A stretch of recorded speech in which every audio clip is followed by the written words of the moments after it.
Good morning class. स्वागत है आप सभी का JDBR एकेडमी के इस नए वीडियो लेक्चर में। आज हम लोग एक्सपोनेंट के बारे में बात करेंगे। तो इसमें बात करने से पहले कुछ टर्म्स हमको जानने होंगे जो बहुत ज़रूरी है हम लोगों के लिए। ठीक है, कई बार इसमें बच्चे छोटी छोटी गलतियां कर देते हैं, तो पहले मैं उन छोटी गलतियों को ही यहाँ पे डिस्कस करूंगा जो आपसे बार बार हो जाती है। तो आइए शुरू करते हैं एक्सपोनेंट।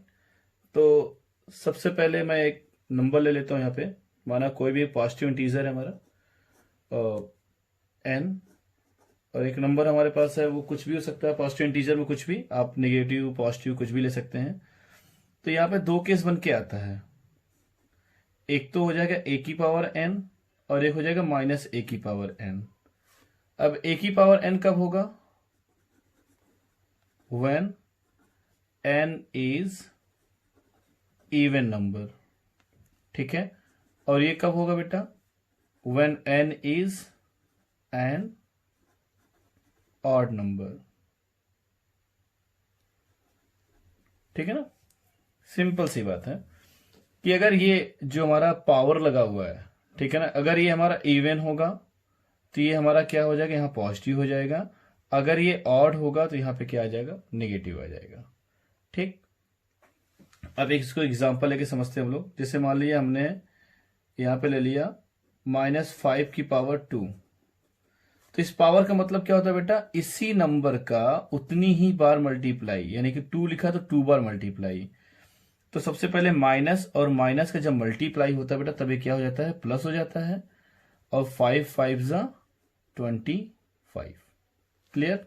लेकिन अगर मैं इसे कर दूं -5 की पावर 3, फिर क्या हो जाएगा? देखो बेटा, ये इवन था, जो नंबर 2 से डिवाइड हो जाए उसे हम लोग बोल देते हैं इवन, जो 2 से डिविजिबल ना हो उसे हम बोल देते हैं ऑड नंबर। तो -5 इंटू -5 इंटू -5। अब देखिए हमने क्या किया, माइनस माइनस, ये तो प्लस हो गया, लेकिन फिर जब प्लस का मल्टीप्लाई माइनस से करेंगे तो क्या आंसर आ जाएगा, माइनस आ जाएगा। 5 5 जा 25, 25 5 जा 125। क्लियर। ये तो बेसिक्स एकदम समझ में आ गया होगा आपको। ठीक है ना, एकदम इजी। अब आगे हम लोग देखते हैं क्या करना रहता है हमको। ऐसे ही मान लीजिए हमें कोई नंबर दिया हुआ है a की पावर n।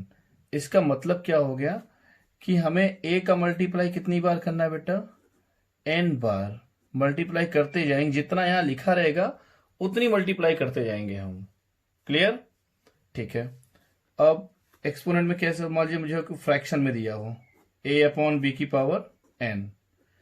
तो इसका जब कंप्लीट करते हैं हम लोग बेटा यहाँ पे, तो क्या होता है, ये a की पावर n भी हो गया और b की पावर n भी हो गया। इट मीन्स न्यूमरेटर में भी वही पावर होगा और डिनोमिनेटर में भी वही पावर होगा, तब जाके कंप्लीट ब्रैकेट के बाहर होगा। ठीक है, अब आइए वहां पे चेक करते हैं जहां पे गलतियां होती हैं हम लोग से। अब कई बार आपको ऐसे मिल जाता है a की पावर -n। ठीक है ना, इसको आप ये वाला माइनस ए मत समझिए बेटा, ये अलग है और ये केस अलग है, बिल्कुल अलग है। ये पावर माइनस लगा हुआ है, तो इसे हम लोग लिख सकते हैं ऐसे 1 अपॉन a की पावर n। जब भी अगर न्यूमरेटर डिनोमिनेटर में ऐसे एक्सचेंज होगा, जैसे ये दिया हुआ यहाँ पे माइनस लगा है, तो इसे हम लोग 1 अपॉन a की पावर n करेंगे। और ये जब ऊपर जाएगा तो यहाँ पे पावर में क्या लग जाएगा बेटा, माइनस लग जाता है। ठीक है ना, ये समझ में आ गया हम लोगों को। अब आइए एक दो एग्जांपल करते हैं हम लोग। जैसे एक दिया है मुझे 2 अपॉन 3 की पावर 3। इसका मतलब क्या हो गया, ये हो गया 2 का मल्टीप्लाई कितनी बार बेटा, 3 बार, और 3 का भी मल्टीप्लाई कितनी बार हो गया हमारा, 3 बार हो गया। 2 2 जा 4, 4 2 जा 8, 3 3 जा 9, 3 जा 27। ये आपका आंसर। बहुत ही इजी होता है एक्सपोनेंट, आप करेंगे तो काफी इजीली हो जाएगा आपसे। बोलो लेते हैं, जैसे उसी को ले लेते हैं -2 अपॉन 3 की पावर 3। अब यहां पे क्या करेंगे आप, तो -2 की पावर -2 इंटू -2 अपॉन 3 इंटू 3। अब ये ध्यान रखेंगे दोनों में, न्यूमरेटर और डिनोमिनेटर दोनों में माइनस नहीं लगा लेंगे बेटा, नहीं तो फिर माइनस माइनस क्या हो जाएगा, प्लस हो जाएगा।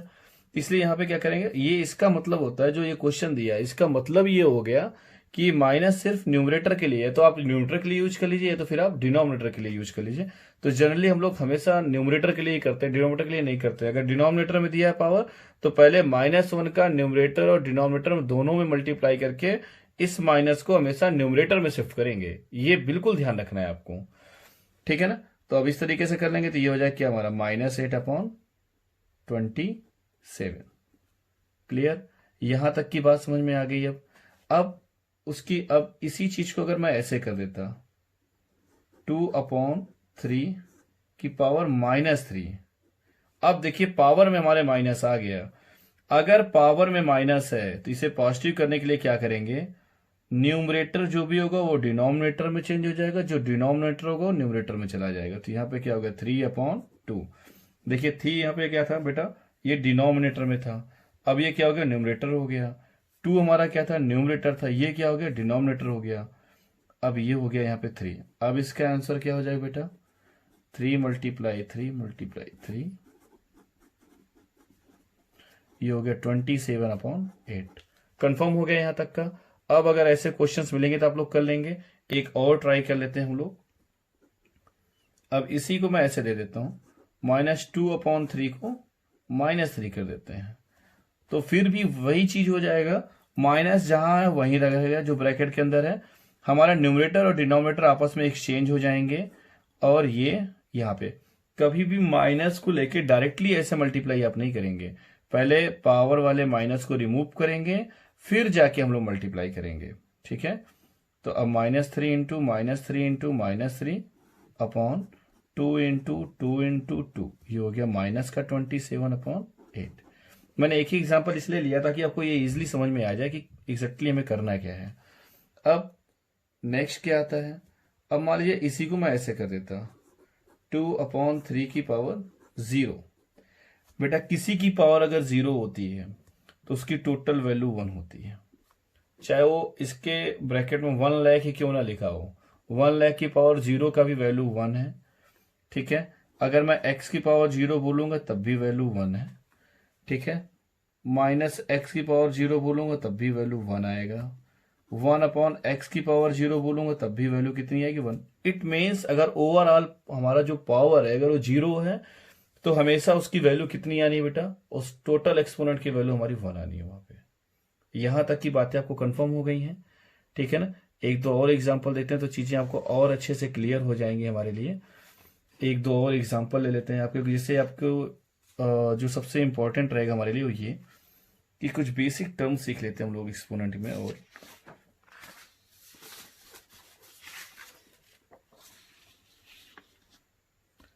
अब जैसे क्या है, मान लीजिए हमें दिया हुआ है x की पावर a इंटू एक्स की पावर b। तो हमेशा ये ध्यान रखना है बेटा, अगर ये हमारा जिस पे पावर लगी बेस यानी कि हमारा अगर सेम है तो हमेशा पावर क्या हो जाती है, मल्टीप्लाई में पावर हमेशा आपस में ऐड हो जाते हैं। ये हो जाएगा a+b। बच्चे बहुत कंफ्यूज होते हैं यहाँ पे, कई बार मुझसे कई बार क्वेरीज करते हैं बच्चे क्लास में कि सर कंफ्यूज कहाँ पे होते हैं। देखिए ये अब यहाँ पे x की पावर a, यहाँ बीच में मैंने प्लस लगा दिया और x की पावर b कर दिया, तब भी बच्चे क्या कर देते हैं, इसको ले जाके यहाँ पे ये कर देते हैं, और ये टोटल गलत। सब नहीं करते लेकिन 2-4% बच्चे ऐसा करते हैं, ये रॉन्ग है बेटा। ये जब मैं एडिशन करूंगा तो वहां पे पावर ऐड नहीं होते कभी भी, ये अलग टर्म हो जाता है, ये अलग टर्म, ये कभी आपस में ऐड ही नहीं हो पाएगा, जैसा है वैसा ही लिख दिया जाएगा। ये अभी हमें मल्टीप्लाई ही सीखना है इसमें, तो मल्टीप्लाई में ये समझ लीजिए हमें ये करना है बिल्कुल। अगर ये बेस हमारा सेम है तो पावर आपस में सिंपली क्या हो जाएंगे, ऐड हो जाएंगे। जैसे देखिए x की पावर 3 मल्टीप्लाई x की पावर 4, तो क्या हो जाएगा, इसे मैं लिखूंगा x की पावर 3 + 4, ये हो जाएगा x की पावर 7। कंफर्म हो गया, ये कोई डाउट हो इसमें नहीं। अब इसको जैसे मान लीजिए मुझे दिया हुआ ऐसे a/b की पावर m इंटू a/b की पावर n, तो आप लोग इजिली हो गया होगा। a/b हमारा पूरा एक नंबर है, दोनों सेम है, तो पावर आपस में क्या हो जाएंगे बेटा, आपस में ऐड हो जाएंगे, ठीक है। अब इसी चीज को यहां पे समझिए, जब मैं इसको डिवाइड करूंगा एक्स की power a divide by x की पावर b। इट मीन्स इसको मैं कैसे लिखूंगा, x की पावर a अपॉन एक्स की पावर b लिखूंगा। अब आप हम सभी जानते हैं कि अगर बेस हमारा सेम है, अगर बेस सेम है तभी ये काम करेंगे, नहीं तो करेंगे नहीं इसको हम। तो क्या हो जाएगा, ये हो जाएगा x की पावर a, बेटा ये ऊपर जाएगा, इसको ऐसे लिख सकते हैं मल्टीप्लाई एक्स की पावर माइनस b। अब जब ये आपस में ऐड होंगे तो क्या हो जाएंगे, x की power a plus minus b, और प्लस माइनस का मल्टीप्लाई क्या होता है बेटा, माइनस होता है, तो a माइनस b। तो यानी कि हम लोग डायरेक्टली कह सकते हैं कि अगर कभी भी डिवीजन आएगा हमारे सामने तो हम लोग क्या करें, डायरेक्टली वहां पे माइनस लगा देंगे। जैसे अब देखिए मैंने ले लिया यहाँ पे a अपॉन बी की power m divide by a upon B की पावर n। तो अब यहाँ डिवाइड है तो मैं क्या करूंगा, सिंपल सा, अभी तो मैंने करके दिखाई दिया आपको, a अपॉन बी की पावर m माइनस n। ठीक है ना, जो इधर वाला पार्ट है इसमें नेगेटिव आ जाएगा ऊपर।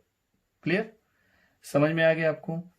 अब ऐसे कितने भी नंबर आपको दे दें यहाँ पे, हम लोग उसको बहुत ही इजीली करने वाले हैं। ठीक है, अब अगर मान लो आपको ऐसे दे दिया गया है a अपॉन बी की पावर माइनस n, तो क्या करेंगे, पीछे हमने कई बार क्वेश्चन में ऐसा किया ही है। तो एक क्या कर दूं, मैं इसको एक्सचेंज कर दूंगा, न्यूमरेटर डिनोमिनेटर बन जाएगा, डिनोमिनेटर हमारा क्या हो जाएगा न्यूमरेटर, तो ये ऑटोमेटिक माइनस यहां से क्या हो जाएगा, शिफ्ट हो जाएगा, वो पॉजिटिव में कन्वर्ट हो जाएगा आपका। ठीक, अब आप जब अपना एक्सरसाइज करेंगे तो उसमें ढेर सारे क्वेश्चन ऐसे मिलने वाले हैं आपको। ठीक है ना, जैसे एक बेसिक सा क्वेश्चन मैं ले लेता हूं, जैसे दिया है 5/2 की पावर -3।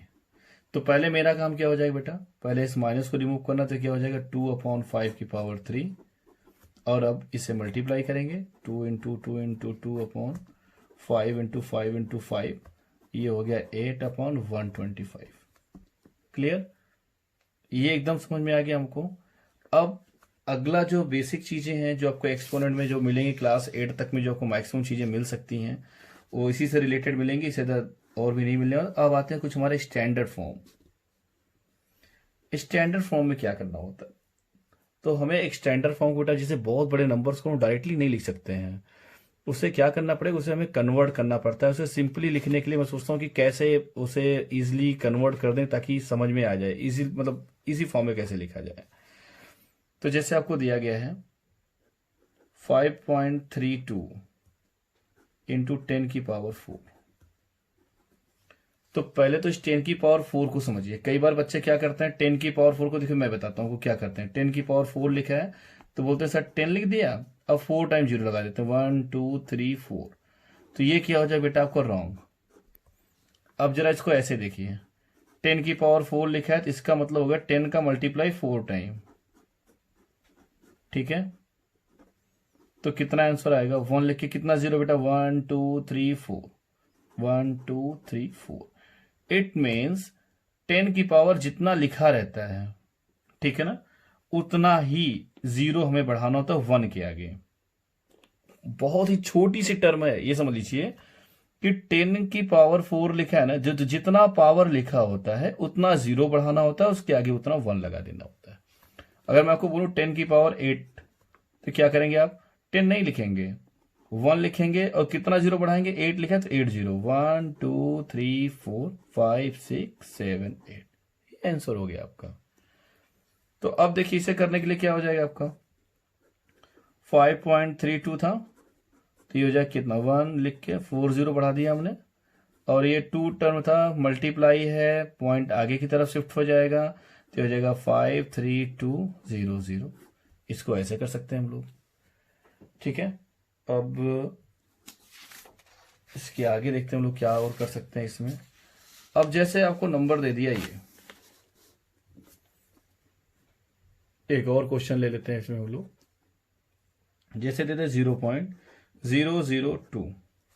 अब मैं बोला इसको स्टैंडर्ड फॉर्म में लेकर आइए, तो स्टैंडर्ड फॉर्म में समझना है कि हमें एक नेचुरल नंबर ऐसा है, नेचुरल नंबर, ध्यान रखिएगा मैंने नेचुरल नंबर बोल दिया तो 0 नहीं रहेगा, होल नंबर नहीं बोला इसलिए मैंने, यानी कोई यहाँ पे डिजिट होगी, जैसे 1 2 3 4 ऐसे 1 से लेके इनफिनिट तक का। तो ये हमेशा पॉइंट यानी कि डेसिमल के एक लेफ्ट में रहेगा, मतलब हमेशा एक डेसिमल इस नंबर के बाद ही आएगा। तो अब इसके लिए क्या करेंगे हम लोग, तो पहले तो बेसिक सी बात है, इसे पहले हम फ्रैक्शन में लेके कन्वर्ट करते हैं। बहुत इजी तरीका आपको बता रहा हूँ, बाकी अभी आप सीख जाएंगे, थोड़ा सा करेंगे तो इजी हो जाएगा। तो कैसे करेंगे फ्रैक्शन में कन्वर्ट इसको हम लोग, तो ये हो गया 0.002, तो जहाँ पॉइंट है वहाँ 1 लिखेंगे, और से कितना 1 2 3 इतना 0 बढ़ा लेंगे हम लोग, ठीक है। अब पॉइंट यहाँ से हटा दीजिए, क्लियर। अब 1 के आगे कितना 30 है ना, तो इसे हम लोग क्या लिख सकते हैं बेटा, 2/10⁻³ लिख सकते हैं। अभी तो मैंने इसे क्लियर किया था। अब ये 10⁻³ है यहाँ पे है, तो ऊपर जाएगा तो क्या हो जाएगा 2 × 10⁻³ ये आपका आंसर। इस तरीके से इसे हम लोग स्टैंडर्ड फॉर्म में कन्वर्ट कर सकते हैं, बहुत ही ईजी हमारे लिए है। अभी आप कुछ देर में आप सीख जाएंगे इसको। अब 1-2 एग्जाम्पल और मैं ले लेता हूँ, जैसे मान लीजिए आपको 0.000000063, ठीक है। मुझे इसे स्टैंडर्ड फॉर्म में कन्वर्ट करना है, तो बेसिकली आप ये देखिए, अगर यहाँ पे है और इसे मुझे राइट हैंड साइड में ले जाना है, तो बस केवल आप इसको गिनिए 1 2 3 4 5 6 7 8 9। तो मैं क्या करूँगा, 9 टोटल डिजिट है, लेकिन मुझे एक डिजिट यहीं पे मिल जा रही है, तो एक डिजिट के बाद हम लिख सकते हैं, कोई दिक्कत है। ऐसा नहीं मुझे कंप्लीट हटाना है, नहीं नहीं नहीं, बस केवल एक डिजिट हमें चाहिए होती है। पॉइंट के लेफ्ट हैंड साइड में एक डिजिट होना कंपलसरी है ये। तो फिर से कितना डिजिट हो गया हमारा, 1 2 3 4 5 6 7 8। इसे लिखेंगे 6.3 × 10⁻⁻8। अगर हमारा ये पॉइंट राइट हैंड शिफ्ट हुआ तो पावर में माइनस आएगा, अगर पॉइंट हमारा लेफ्ट हैंड शिफ्ट हुआ तो जो पावर होगा वो पॉजिटिव में रहेगा, ठीक है। समझ में आ गया। अब इसको हम लोग अगर अपने स्टैंडर्ड वाले मेथड से करते तो कैसे करते, इसे मैं करता 0.000000063, तो मैं इसके पॉइंट के नीचे 1 लगाता, इसे रिमूव करता, 1 2 3 4 5 6 7 8, 1 2 3 4 5 6 7 8। अब इसे लिख सकता था मैं 6.3 × 10⁻8। अब ये होता 6.3 × 10⁻⁻8, क्योंकि ये बेटा न्यूमरेटर से डिनोमिनेटर से न्यूमरेटर जाता तो यहाँ पावर में माइनस आ जाता हमारा। तो इस तरीके से भी आप कर सकते हैं, डायरेक्ट मेथड से भी कर सकते हैं, ठीक है ना। अब आप अपने एक्सपोनेंट के मैक्सिमम क्वेश्चन करिएगा। 1-2 क्वेश्चन मैं और ले लेता हूँ, शायद आपको इजी हो जाएगा समझने में। जैसे एक क्वेश्चन दिया आपके सामने, 5/3 या 5/3 की पावर -4 इंटू 5/3 की पावर -5 इज इक्वल टू 5/3 की पावर 3x। तो इसको क्या करेंगे, बहुत ईजी हमारे लिए, 5/3। ये बेटा देखो दोनों सेम है, बेस दोनों का सेम है, तो ये पावर आपस में ऐड हो जाएंगे, क्योंकि दोनों की साइन सेम है बेटा, ठीक है ना। तो ये हो जाएगा 3x। तो अब क्या करना है यहाँ पे, ये हो गया 5/3 की पावर -9 इज इक्वल टू 5/3 की पावर 3x। अगर हमारा बेस सेम होता है और दोनों इक्वल है तो इसके पावर भी आपस में इक्वल माने जाते हैं। फिर से समझिए मेथड, अगर हमारा बेस सेम है और दोनों के बीच इक्वल साइन है तो इसके पावर भी आपस में क्या माने जाएंगे, इक्वल माने जाएंगे, तभी दोनों आपस में इक्वल, नहीं तो इक्वल नहीं होता ये। It means -9 is equal to 3x। तो अगर 9 यहाँ पे क्या है बेटा, 3 यहाँ पे क्या है, x में मल्टीप्लाई, तो राइट इस साइड आएगा तो डिवाइड हो जाएगा, तो x इज इक्वल टू क्या हो जाएगा, -9/3, ये कट जाएगा -3।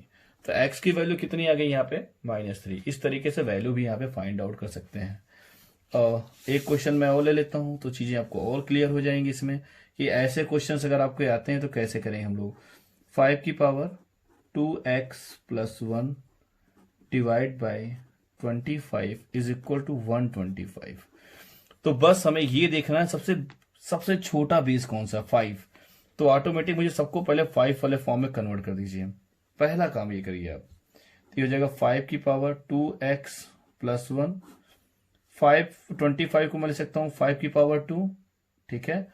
इसको क्या लिख सकता हूँ, 5 × 5 × 5। अब देखिए ये डिनोमिनेटर दोनों बेस सेम है, तो ये ऊपर जाए तो क्या बनेगा, देखिए 5 की पावर 2x + 1 -2, ये हो गया 5 की पावर 3। अब क्या हो जाएगा बेटा, दोनों बेस सेम था ना, तो ये हट जाएंगे तो क्या बचेगा आपके सामने 2x + 1 - 2 = 3। अब -2 + 1 तो हो जाए क्या हमारा -1 = 3। अब ये क्या हो जाएगा बेटा हमारा 2x, ये माइनस था बेटा, राइट हैंड साइड में जाएगा क्या हो जाएगा प्लस हो जाएगा। तो अब ये हो गया कितना हमारा x में 2 का मल्टीप्लाई है, ठीक है ना, तो 2 उधर जाए क्या हो जाए डिवाइड, तो हो गया 3 और 1 4/2, 2 2 सा 4, तो x की वैल्यू कितनी आ गई हमारी 2 आ गई। क्लियर। हमें कुछ बेसिक टर्म ध्यान रखने हैं बस आपको, जो मैंने बेसिक बताया कि हाँ मुझे सबसे पहले अगर ऐसा क्वेश्चन आया डिफरेंट आपको लगाओ तो सबसे पहले ये चेक करिए कि मैं सबसे छोटा इसमें एक्सपोनेंट में सबसे छोटा कौन सा बेस दिख रहा है आपको, उसी बेस में सब बड़े वाले को कन्वर्ट कर लीजिए, क्योंकि छोटे को तो बड़े में नहीं कर पाएंगे लेकिन बड़े को छोटे में करना इजी हमारे लिए, ठीक है ना। तो ये टेक्निक का यूज करेंगे आप इसमें। आप अपने कंप्लीट एक्सरसाइज करिए एक्सपोनेंट्स का। कोई भी क्वेश्चन आता है तो नहीं आता है तो आप मुझसे पूछिए उसको, ठीक है। अगर वीडियो पसंद आए तो इसे लाइक करिए और शेयर करिए। Thank you class.